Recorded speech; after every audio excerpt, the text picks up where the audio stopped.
Hello friends, नमस्कार। Ranker maker में आप लोगों का स्वागत है।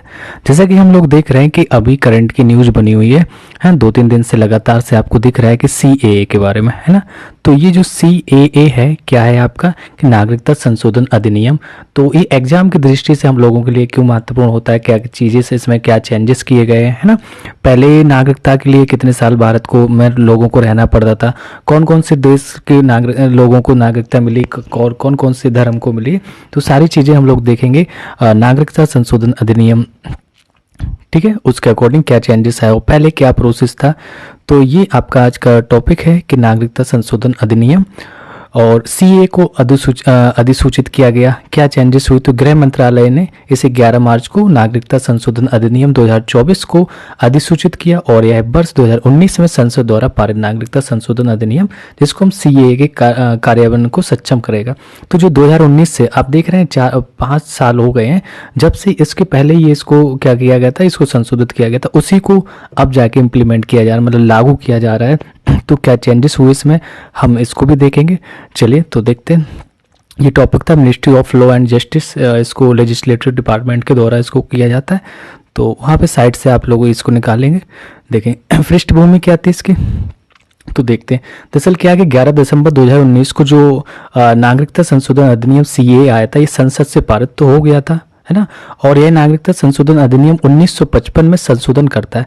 क्या 1955 में संशोधन करता है, क्योंकि चीज़ों को पहले 1955 वाले आप संशोधन को देखेंगे तो उसमें आपको लिखा मिलेगा कि 11 साल तक भारत में प्रवास करना रहता था, कि जो कोई 11 साल तक रहा भारत में उसके बाद उसको नागरिकता मिलेगी ना। लेकिन न्यू चेंजेस इसमें क्या आए, तो यह विधेयक पाकिस्तान, अफगानिस्तान, तो हमें ये कंट्री देखनी है कौन सी, पाकिस्तान है, अफगानिस्तान है, बांग्लादेश की 6 समुदाय कौन कौन से सामने लेके, हिंदू है, सिख है, जैन है, बौद्ध है, पारसी और ईसाई।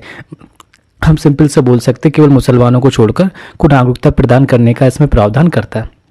ओके, क्योंकि मोस्टली बांग्लादेश है, पाकिस्तान और अफगानिस्तान में ये क्या है, मुस्लिम बाहुबल है। तो केवल इन 3 कंट्रीज और मुसलमानों को छोड़कर और आपस की जो भी आपकी नेबोरिंग कंट्रीज है हमारी भारत की, है ना, तो उससे मुसलमान लोग आ सकते हैं। लेकिन इन 3 कंट्रियों से केवल ये छह धर्म, हिंदू, सिख, बौद्ध, जैन, पारसी और ईसाई, ये ध्यान से समझना। नागरिकता हेतु यह आवश्यक है कि आवेदनकर्ता ने 31 दिसंबर 2014, है ना, तो 31 दिसंबर 2014 या इससे पहले भारत में प्रवेश कर लिया हो।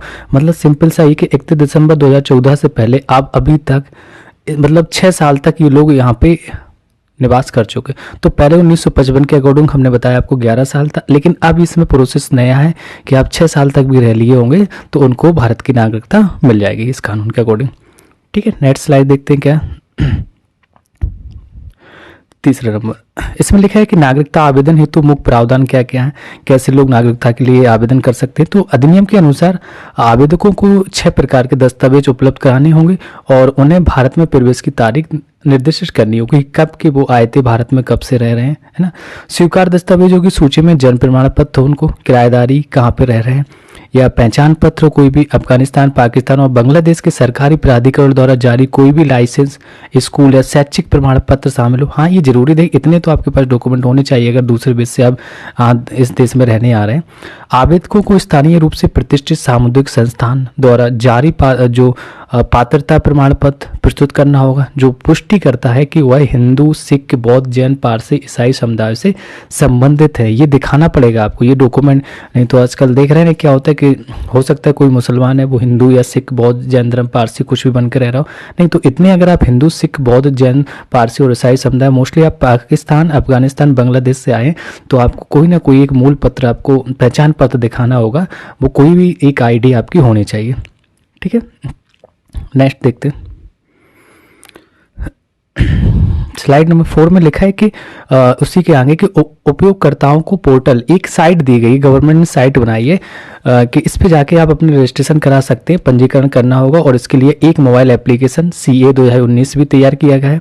तस्वीरों के साथ सभी दस्तावेज ऑनलाइन अपलोड किए जाएंगे और सुरक्षा एजेंसियों द्वारा पृष्ठभूमि की जाँच के बाद आवेदन पर कई कार्रवाई भी की जाएगी, ना। जो सुरक्षा एजेंसी तो वो पृष्ठभूमि की जांच करेंगे, अगर कोई कमियां निकली तो उस पर कार्रवाई होगी। नागरिकता के लिए याचिका ऑनलाइन होगी और एक जिला स्तरीय समिति के माध्यम से एक अधिकार प्राप्त समिति सभी आवेदनों की जांच करेगी।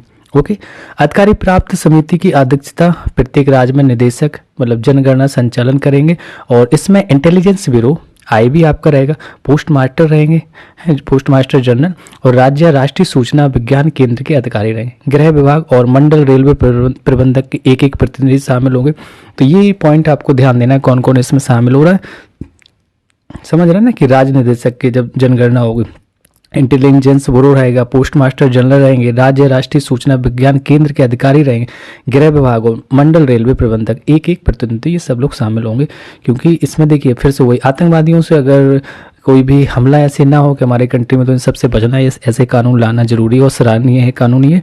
और अन्य तथ्य क्या है, संविधान की 6ठी अनुसूची में शामिल जैसे असम है, मेघालय, मिजोरम, त्रिपुरा, आदिवासी क्षेत्रों और अरुणाचल प्रदेश, मिजोरम, नागालैंड और मणिपुर राज्यों को सीए के प्रावधान से छूट दी गई है कि वहाँ पे इन सारी चीज़ों से छूट दी गई, वो आराम से नागरिकता ग्रहण कर सकते। देखिए नागरिकता की अगर बार बार से बात आ रही है, तो जो नागरिकता हमारी कौन सी, तो ये संसद द्वारा ही कानून बनाया जाता है, उसके बाद केंद्र सरकार के अंडर में ही आता है। तो जब भी हमें लोगों को क्या किसी को भी नागरिकता लेनी तो वही होगी। तो 1955 का जो नागरिकता संशोधन अधिनियम था, उसके अकॉर्डिंग क्या था कि आपका 11 साल आपको रहना और अनिवार्य था। लेकिन अब क्या आ गया, 2019 का जो आया 31 दिसंबर से 2019 से, इससे का केवल आपको 6 साल का प्रावधान किया कि आपको रहना होगा।